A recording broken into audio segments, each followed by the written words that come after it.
Hello, I'm Peter. I'm a children's book author and illustrator, and today we're going to be drawing firetrucks, dinosaurs, and bears. Oh my. So my son Max, he is two and a half now. He loves dinosaurs and firetrucks. He's obsessed with firetrucks actually. He has a ton of them, and a ton of dinosaurs. And I thought it'd be fun to combine the two to try and make some concepts for a picture book or a board book. And this polar bear here in the back is actually Becca's. She got it about 20 years ago while she was in South Africa, and now it's Max's, and he loves it. I don't draw vehicles at all, and I don't really know how to draw them, so I thought this would be a fun way to start learning. I've taken photos of all the different toys here and put them on the screen as reference. But for the dinosaurs, I don't really need reference much for them anyway, because a few months back, my friend Jennifer Faulkner and I, she's also a children's book illustrator, we did a dinosaur activation, I think it was called, at the Lane bookshop here in Perth. And the bookshop, they got us both in to draw for the kids who would come in. So the township organised this adventure trail thing, kind of like a treasure hunt, where there was a whole street of stores, and in each store there was a dinosaur poster and an activity to do at the store. And so a ton of kids would go to all these stores to find the dinosaur in them, do the activity, and then mark it off in their little booklet they got given. And so our store was the bookshop, and it's called the Lane Bookshop. It's owned by Aston, who booked us. Thanks, Aston. And so the kids would come in, and we'd ask what their favourite dinosaur was and draw it for them, like A5 pieces of paper, just in ink, and get them to colour it in. And we did that for 2 days, and I think it's probably the funnest thing I've done that's been like a work thing. It's so cool just seeing kids' reactions when you draw a dinosaur in front of them, and they're so amazed. So we would give these kids these original ink drawings and sign them, and give it to them to colour in, like on the spot. We had like all these colouring in pencils and markers the bookshop provided. And what was funny is that some of the parents would try to encourage their kids not to colour it in, because it's an original drawing by a professional illustrator, and so they would want to bring it home to frame it so the child could have it on their wall. But often the children would be like, no, I want to colour this in now. And we would encourage them to colour it in. And it gave me this sick sense of satisfaction watching the parents just like die inside while their child was colouring in over this original illustration. And so here you can see I've drawn all these dinosaurs, and I've decided to pick the T-Rex and this firetruck down the bottom. I didn't have to use reference for the T-Rex, but I did have to for the firetruck. So I used just a picture of an Australian firetruck, as well as that toy that Max had that I took a picture of. Combined the two into this firetruck. And I thought it'd be cool to have like a dinosaur firefighter, but like actual size, and not humanoid or anthropomorphic at all. So I was trying to work out how that would work. And what I came up with was this T-Rex riding the fire truck, maybe as like an asset to the team, so that there will be a driver in the truck. This dinosaur is like a special add-on. for special missions and stuff like that. And I ended up not being happy with this at all, this posing. So I ended up deleting the whole thing and starting over with the T-Rex, as you can see. And I was going to cut this out to just save time on the video, but then decided to leave it in because I thought it was important to see that it's okay to fail and you can just do it again. Unless you're a brain surgeon, then you probably can't do it again.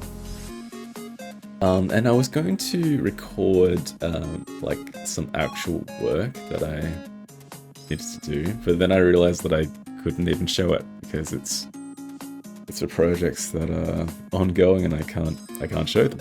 I didn't end up recording any of them.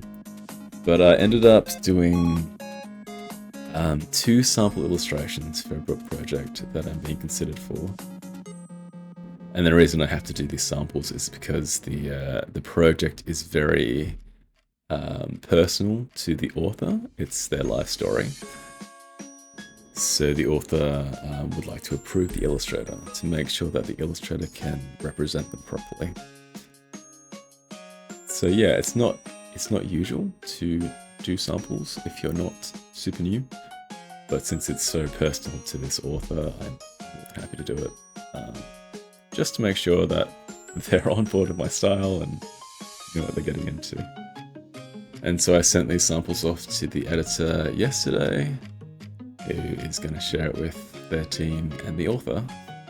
And hopefully everyone's on board with it, and I'm given the green light to go ahead and start on storyboards and roughs. Start working on the book. And I've also finished the roughs for that book I'm working on at the moment. If you watch my first video, you can see one of the rough spreads I'm working on. But yeah, I sent off that whole book to the editor, who's going to share it with their team and the author.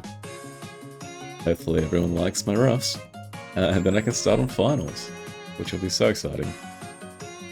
And I'm so ahead on that project, it's crazy. So the storyboards are due on the 25th of January. Today is the 14th. And the roughs are due in April. And I've already handed in roughs, and it's not even the deadline for storyboards yet, so I'm so ahead. It's so good. So I'm going to have a ton of time to just work on these finals and make sure they're the best they can be. I probably won't be able to show you guys any of it though, until the book is released. But maybe I'll film some texture making, and maybe I'll film that spread that I've shown in my first video, like going to finals, because you've already seen the rough. So maybe that'll be okay. We'll see. And here I'm finally happy with the rough drawing, and I've gone into ink. And so the program I'm using is Clip Studio Paint EX.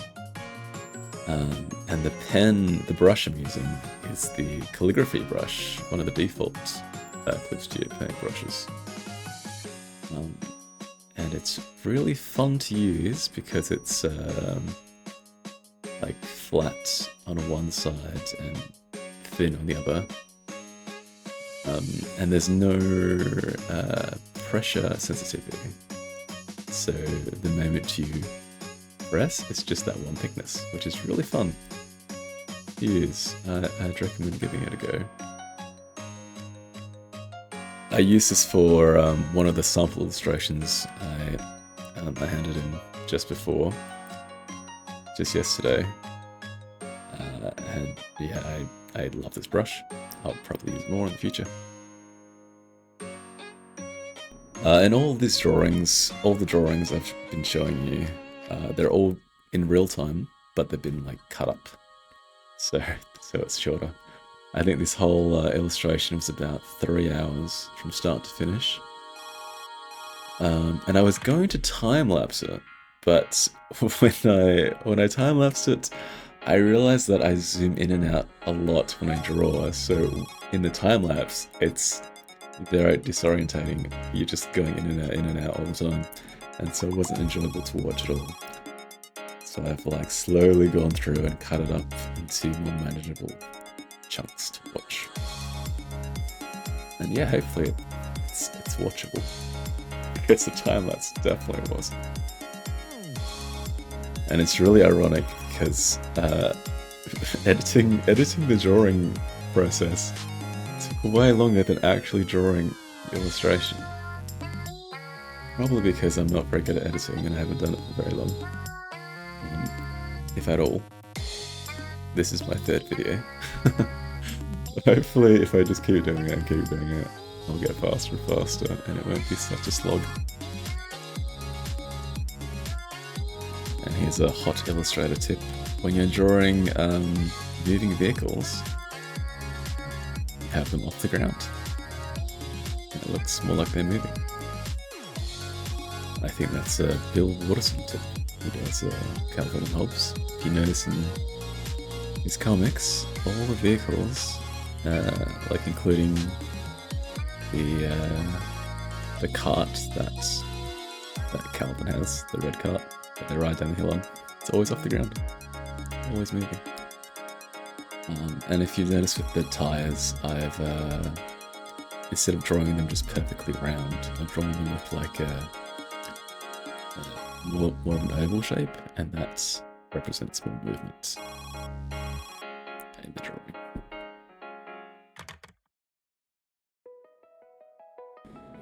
And if you're enjoying the music in the video, all the music is by Sash. He goes by Supernute Ensemble on YouTube. And yep, he's a really nice guy, really good artist, and really good at making music. So go check him out, Supernute Ensemble. I've really been trying to hold back on undoing things when I'm trying digitally now. When I'm inking anyway. It's still hard, like I still do it all the time. But I really want to capture that traditional feel of that looseness and those mistakes you make when you are drawing traditionally. So I think it gives the drawing more character. So yeah, I endeavour to undo less in the future and be more confident with my line strokes.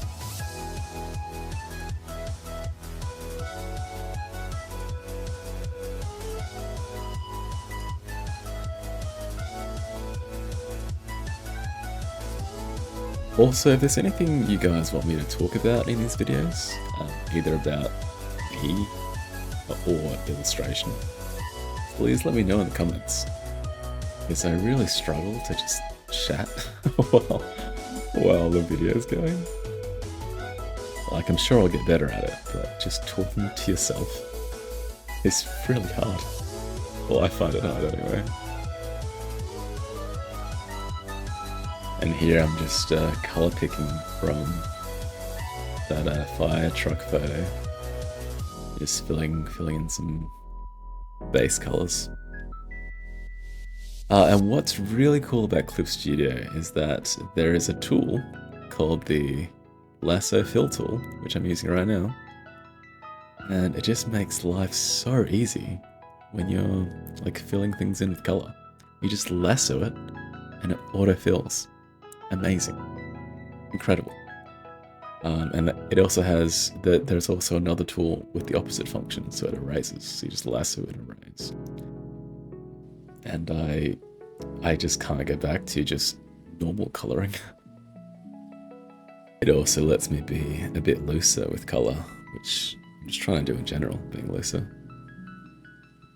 Going over lines, going over the outlines and not staying in the lines. Just makes everything more organic, I feel. So later this week, my agent is sending out a graphic novel submission that I've made for a graphic novel series. And I really hope one of the publishers likes it enough to buy it so that I can work on the series. I think it's so fun and I really enjoy making comics. and I really just want to make graphic novels, as well as picture books. But graphic novels and comics just have a different way of storytelling that I really, really enjoy. I know it's a lot of work, but there's just a way you can tell stories in comics that you can't with picture books. But I do enjoy picture books and chapter books and middle grade books. It's just that comics have a special place in my heart. And here I decided that the fire truck needed a driver, so I added it in a polar bear. Fire. I've made a few rough graphic novels, so I've like roughed out the whole graphic novel. But this will be the first one that is like on submission. So publishers will see it. And so this submission will include about 40 pages of finished art for the graphic novel, as well as a synopsis for the story and a few log lines for potential future books. And a log line is just a one-liner describing what will happen in the story. It's also got a character sheet as well. But yeah, I'm really excited about it, and I really hope somebody likes it enough to buy it. Here I'm just drawing a little armband on the T-Rex to show that he's part of the firefighting unit, along with his hat. And yeah, I'm just using the lasso fill tool again, and I've changed the layer to color burn, which makes all the colors more saturated. And I'm just using that for shadows. And here I'm overlaying a traditional texture that I found copyright free online. I think this one's by Steve Johnson. So thanks, Steve, for making your texture copyright free. And I like to either have this as an overlay layer or a color burn layer and just tweak the opacities. And with this one in particular, it's made the greys on the fire truck more blue. I really liked how this looked, so I masked it just for the fire truck, so I could keep those blues, and I made a separate texture layer for the T-Rex to adjust the colours for it separately. And here I've realised that the tail should be flying backwards so that there was more momentum in the illustration. So I just redrew it. So I really like using traditional textures like this, either copyright free or made by myself.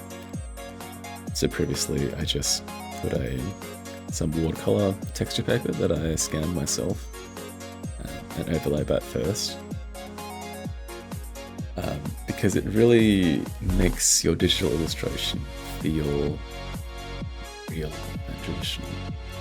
And I'm going to make more textures. I bought a stack of watercolor paper, and I need to get some more acrylic paints to just make a ton of textures. Maybe I'll get some flora, like leaves and nuts and stuff, and like use them to make textures as well. I'm just going to scan that all in. And, yeah, overlay that in my digital art. And yeah, this is my T-Rex firefighter with polar bear driver. Thanks for watching, and I will see you next time.